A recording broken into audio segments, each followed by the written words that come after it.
Hello, and thank you for joining our live again. My name is Faizal Garcia, credit repair specialist, and here we are with the next live, which is quite important. Before we go in, some of the listening practices. Ideal place is a quiet place is ideal for you to better listen and be here. Headphones are a great idea. I myself use them to zone out anything else.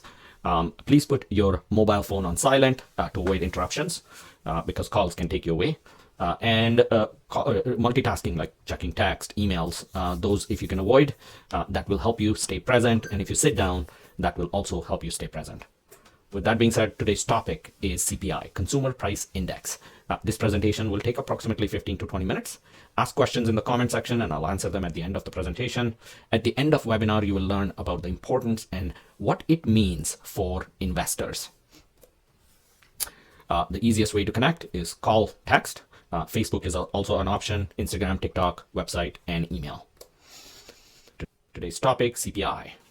Okay, so here, consumer price index. We've been talking about inflation for over 12 months. And then there was a conversation about hyperinflation. So all of those things come from a number called CPI, Consumer Price Index. So CPI tracks how much the average Canadian household spends and how that changes over time. At the Bank of Canada, they use it to target inflation. Now, CPI is a simple and familiar measure of price changes or inflation. Measuring alteration in product prices properly may enable you to find out the cost of living and spending capacity of the economy. Now, all of that comes right from the source of Bank of Canada. So, with that being said, statistics measures prices against a base year. So there's a base year established, and then the statistics measures the prices. The basket in this base year is given the value of 100. A basket of goods and services that cost 100 in the base year 2002 would cost about 140 in 2020. So over an 8-year period. It's not really a period though. It's used as a base year and then calculated from there. The extra 40 reflects inflation. So the way it's calculated, I put the formula on current price, previous price, so on, divided by 100. So it's 40% change in price, which is inflation.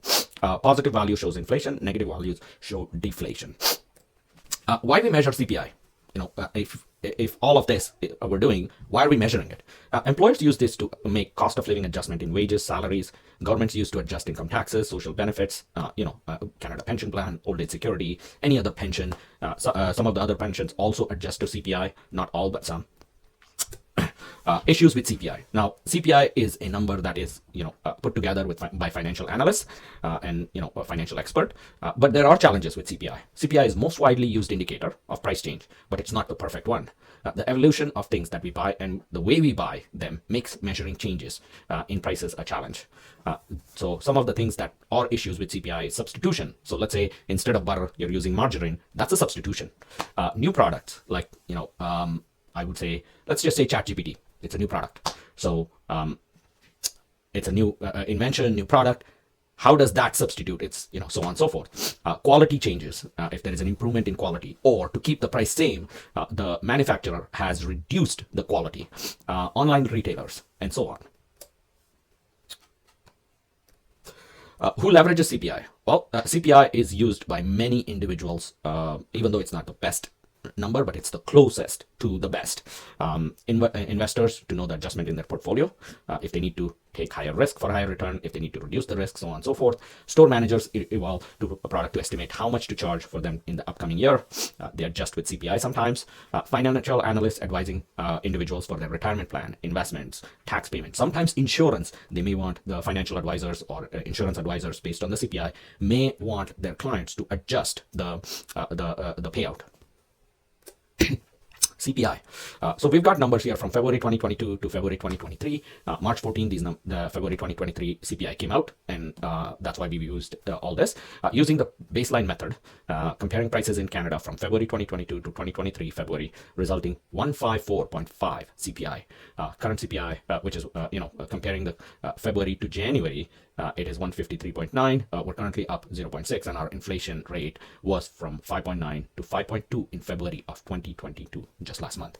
Improvements example, transportation. has dropped from 5.4 to 3.1, energy 5.4 to 4.8, shelter 6.6 to 6.1.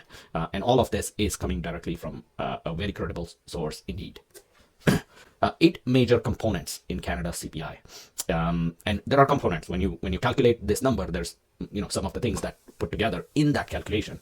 Food is one, shelter, household operations, furnishing, equipment, clothing and footwear, transportation, health and personal care, recreational, education and reading, alcoholic beverage, tobacco, and recreational cannabis, which is also recently included. So with that being said, I'm at the conclusion slide. The CPI, Consumer Price Index, is one of the key economic metrics that informs us about inflation and deflation. It will be a big factor on many decisions regarding investment, personal finances, government policies, and employee wages. Though the CPI is widely used as a tool to evaluate the overall health of the economy, it has its limitations that should be properly addressed for us to not misinterpret our current economic situation. So with that being said, I've given you everything you need to know on what my presentation was. If you have any questions, any concerns, you're welcome to reach out. Give me a call, 647-373-9651. My phone is right here. I always answer. Call or text. Facebook is another way you can get in touch. Instagram, TikTok, and of course website and email. With that being said, thank you very much for being here. I appreciate your presence, and I will end this presentation now.